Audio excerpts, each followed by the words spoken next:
Bonjour à tous les amoureux de Jésus-Christ, j'espère que vous allez bien. On est le 24 décembre aujourd'hui. Bon, j'espère que vous êtes prêts pour ceux qui fêtent Noël, hein, donc prêts pour la fête. Et ceux qui ne fêtent pas Noël, ben, profitez quand même des offres promotionnelles des chocolats de cette période. Hein, pendant les périodes de vacances, voilà. Pendant les périodes de Noël, il y a pas mal de promotions, des chocolats et tout. Donc, même si tu ne fêtes pas Noël, bah, les chocolats, c'est pas mauvais, hein, donc faut en profiter. En tout cas, bonne fête, que Dieu vous bénisse infiniment, que la joie de Dieu soit avec vous. Ceux qui passeront Noël en famille, profitez-en, chérissez les êtres que vous aimez. Ceux qui passeront Noël en solo, c'est pas grave, vous avez le Saint-Esprit avec vous. Donc vraiment, profitez, faites la fête, faites-vous du bien, faites tout ce qui vous rend heureux. En tout cas, soyez bénis infiniment. Donc on va continuer toujours dans l'enseignement, mais avant tout, je veux me présenter. Je suis l'apôtre Harmonie. Et pour ceux qui se posent la question, parce que souvent certains pensent que, quand j'ai dit que je suis apôtre, certains pensent que c'est peut-être juste un pseudo, parce que sur YouTube, il y a tellement de personnes qui ont leurs chaînes, qui se donnent des noms ou des surnoms. Ben non, je suis vraiment apôtre, je suis consacré donc par l'apôtre Olivier, qui a plus de 30 ans de ministère. Donc moi, mon ministère, ça fait 6 ans maintenant que je suis dedans, qu'on a commencé sur YouTube en tout cas. Et la chaîne a pour objectif donc de faire grandir les esprits, de bénir le peuple de Dieu, de toujours aider les gens, aider les chrétiens à comprendre que nous devons marcher avec le Saint-Esprit, avec la parole de Dieu. Parce qu'actuellement, il y a cette polémique-là, pour ceux qui nous suivent depuis le début, la polémique du mariage de Axa Olangi et de Kevin Kassia.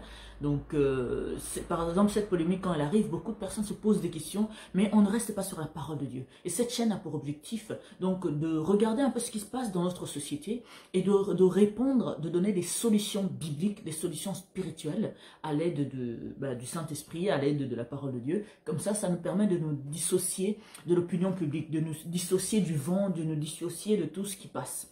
Donc pour continuer dans la présentation, donc notre chaîne s'appelle Centre de Gloire Emmanuel. Donc on vous invite, si c'est la première fois que vous voyez une de nos vidéos, à vous abonner, à activer la cloche de notification. Pour quelle raison? Parce qu'en le faisant, vous êtes au courant de tout ce que nous publions tout de suite. Donc pour vous affermir, vous encourager, pour mettre la joie de Dieu dans votre cœur, pour vous inviter à toujours être à l'écoute du Saint-Esprit. Donc vous avez cette chaîne merveilleuse qui est là rien que pour vous et c'est gratuit. Vous avez plus de 315 vidéos au moins qui vous affermissent, basées sur la parole de Dieu, basées sur le Saint-Esprit qui est là pour vous motiver, etc. Donc, n'hésitez pas à vous abonner, n'hésitez pas à activer la cloche de notification. Et on a 2 pages Facebook, donc de l'apôtre Olivier Kambola officiel et apôtre Harmonie. Que Dieu vous bénisse infiniment. Soyez à l'écoute du Saint-Esprit avant de donner votre opinion, votre avis, que ce soit sur notre chaîne ou ailleurs, pour éviter d'être dans le même vent que d'autres personnes. Nous sommes les enfants de Dieu, alors nous devons faire la différence. La parole de Dieu me dit qu'on servira l'Éternel en esprit et Dieu en esprit et en vérité. Donc les enfants de Dieu, on va voir la différence entre vous et le monde. Le monde va agir autrement, mais vous, vous agissez en esprit et en vérité. Donc vous vous basez en vérité à travers la parole, et en esprit, vous restez toujours à l'écoute du Saint-Esprit pour le laisser vous donner son opinion et vous nourrir spirituellement. Aujourd'hui, le sujet que je vous emmène est-ce que c'est normal d'être à la fois pasteur et deuxième bureau? Parce qu'aujourd'hui, l'histoire de deuxième bureau, tout le monde, avec l'histoire d'Axa Olangi par exemple, chacun donne son opinion, mais on ne vérifie pas, on ne regarde pas qu'est dit la Bible par rapport aux deuxièmes femmes, qu'est dit la Bible par rapport à ces hommes-là qui ne sont jamais rassasiés, 3, 4, 5, 8, plusieurs femmes. Donc, on va répondre à cette question à travers la parole de Dieu. Je vous invite à noter, donc Malachie chapitre 2, versets 14 à 16, Marc chapitre 10, versets 6 à 9, Genèse chapitre 2, verset 24, vous avez Éphésiens chapitre 5, verset 33, vous avez Malachie 2, verset 13 à 15, voilà. Et je vais vous lire quelques versets. Donc pour commencer, je vais vous lire Marc chapitre 10 et verset, je vais commencer par 7 jusqu'à 8. C'est parti. C'est pourquoi l'homme quittera son père et sa mère et s'attachera à sa femme. C'est clair, on a dit s'attachera à sa femme, pas à ses femmes. Donc on continue. Et les deux deviendront une seule chair. Ainsi, ils ne sont plus deux, mais ils sont une seule chair. Donc là, c'est simple et c'est clair. On dit l'homme quittera son père et sa mère et s'attachera à sa femme. On n'a pas dit qu'il s'attachera à ses femmes. On n'a pas non plus dit que la femme s'attachera à ses hommes. Je continue plus loin, donc dans Éphésiens, chapitre 5, verset 33 qui me dit du reste, que chacun de vous aime sa femme comme lui-même et que la femme respecte son mari. Donc, moi, ma question est, la question est pour les messieurs, hein, donc si Dieu nous dit ici, pas si, mais c'est ce qu'il est écrit dans la parole de Dieu, il nous dit que tu dois aimer ta femme comme toi-même. Donc, réponds-moi. Si tu dois aimer ta femme comme toi-même, est-ce que c'est logique que tu puisses tromper ta femme? Est-ce que tu aimerais que ta femme puisse te tromper? Puisque tu dois la traiter, parce que aimer quelqu'un comme soi-même, c'est faire à cette personne ce qu'on aimerait qu'on puisse nous faire. Est-ce que toi, en tant que monsieur, tu trouverais ça normal que ta femme puisse te tromper? Parce que si tu trouves ça pas normal, donc c'est pas normal que tu puisses non seulement tromper ta femme, mais aussi avoir une deuxième femme dans ta vie. Parce que dès le départ, c'est clair, on ne nous dit pas, la parole de Dieu ne me dit pas que non, un homme doit avoir plusieurs femmes parce que c'est un homme. Non. Parce que certains diront, ben non, moi je suis l'homme, donc je dois avoir deux femmes. Non, c'est écrit où dans la Bible? C'est écrit où parce que tu es un homme, tu es exempté de certains péchés ou... Non, absolument pas. Donc une interdiction reste une interdiction valable pour l'homme et la femme, point. Donc je vais continuer. Et Dieu déteste ce genre d'hommes qui trompent leurs femmes et puis qui prennent d'autres, qui en ont plusieurs de femmes. Je vais vous lire Malachie. Hein. Donc Malachie chapitre 2, verset 14. Je commence par verset 14.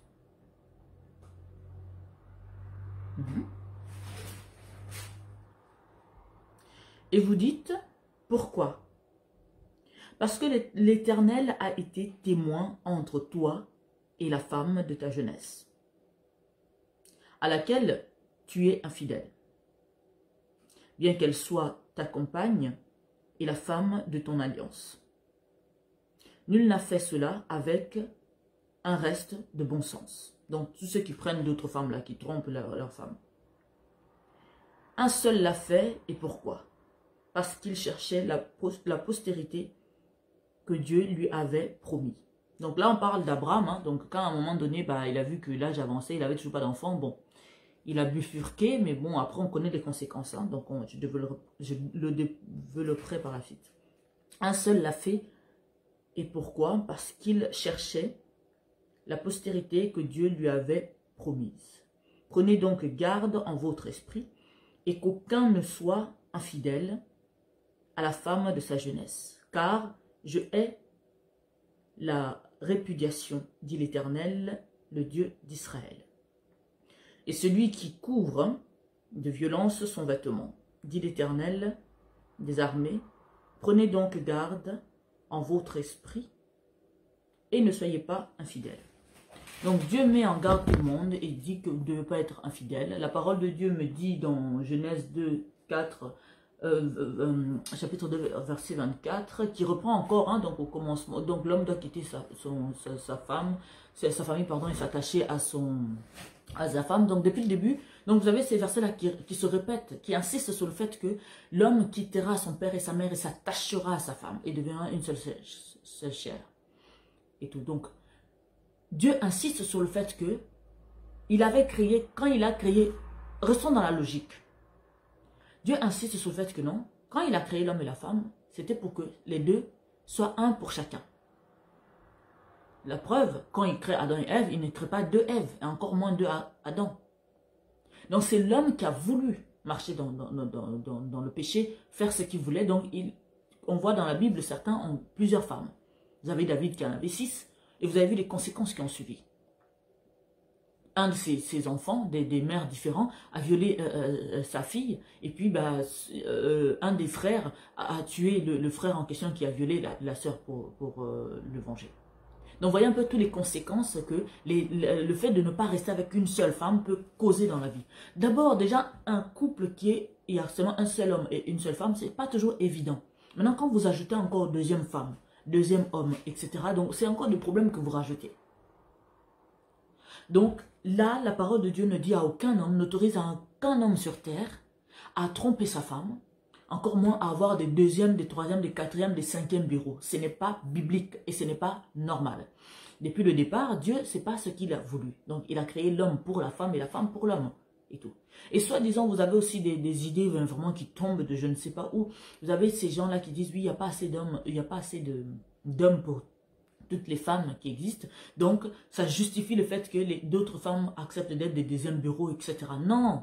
Ceux qui acceptent d'être des deuxièmes bureaux, là, si tu trouves qu'il n'y a pas d'hommes, assez d'hommes dans ton pays, par exemple, bah, pars dans un autre pays, tu vas épouser un homme. Ça, c'est des idées pour encourager le péché, encourager le mal. C'est pour faire sortir les gens dans la parole de Dieu. Parce que quand on voit l'histoire d'Abraham, quand on voit l'histoire de David, par exemple, c'est des personnes qui n'ont pas gardé une seule femme. Et ça a créé des problèmes dans leur couple.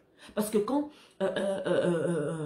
Sarah a été impatiente, n'a pas eu assez de foi pour attendre que Dieu puisse réaliser la promesse qu'elle avait faite dans leur vie, c'est elle-même qui demande à son mari de coucher avec une autre femme, Agar. Et quand Agar a un enfant, maintenant, en plus, Agar commençait à être un peu impolie à l'égard de Sarah, et Sarah ne supportait plus, en fait, de continuer à vivre avec Agar et puis avec l'enfant. Donc, elle a demandé à ce qu'Abraham puisse le faire partir. Vous voyez un peu les conséquences? Parce que du coup, on chasse une femme et son enfant livrés à eux-mêmes. Donc, dès le départ, si Sarah était patiente, on n'allait pas avoir ce genre de problème. Et vous avez aussi David, qui a combattu les femmes d'autrui, qui a aussi eu plusieurs femmes, et tout. Et puis, on a vu les conséquences. Il a fait entrer la mort dans sa vie. Dieu est saint, parfait et bon. Il veut toujours notre bonheur. Et quand nous, on pêche, quand nous, on sort de la volonté de Dieu, ben, on laisse la porte d'entrée à des conséquences graves. Ce n'est pas Dieu qui va venir poser la mort ou poser les conséquences. Non, Dieu n'est pas comme ça. Mais il se retire. Quand tu fais ce genre de mauvaises choses, lui, il se retire et n'est plus avec toi. Et là, quand lui, il se retire, le diable, comme il est toujours là, il surveille, il est rusé, il attend le jour où tu vas baisser la garde. Pouf, il entre. Et puis, il y a des conséquences qui tombent. Alors, bien aimé dans le Seigneur, tous ces hommes-là, hein, qui ont la braguette facile, qui ne savent pas garder une seule femme dans leur vie, sachez que Dieu est contre ces agissements-là. Vous allez commencer à prier, vous allez commencer à chercher un changement dans votre vie. Ça ne va pas arriver parce que Dieu ne vous écoute pas. Il ne vous écoute pas à cause de comment vous faites pleurer les femmes, comment vous faites souffrir les femmes. Et puis les femmes infidèles, là, quand vous faites ça, Dieu n'écoute plus vos prières. Et quand c'est comme ça, le diable trouve la porte d'entrée pour faire de vous ce qu'il veut dans votre couple. Alors, si tu es un vrai chrétien qui veut marcher selon la parole de Dieu, parce que nous ne voulons plus des chrétiens là qui prennent la parole seulement, qui les arrangent. Non, non, non, prenez toute la Bible, mettez-le en pratique.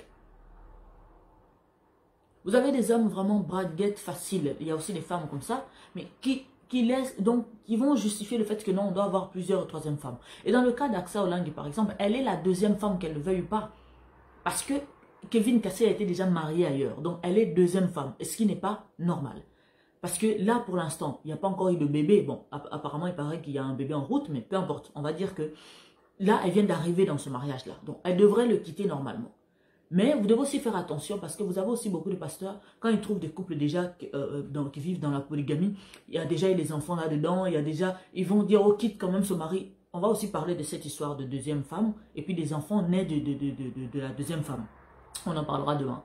Mais aujourd'hui, c'est pour montrer que non, la polygamie, depuis le commencement, ce n'était pas la logique de Dieu, ce n'était pas la volonté de Dieu.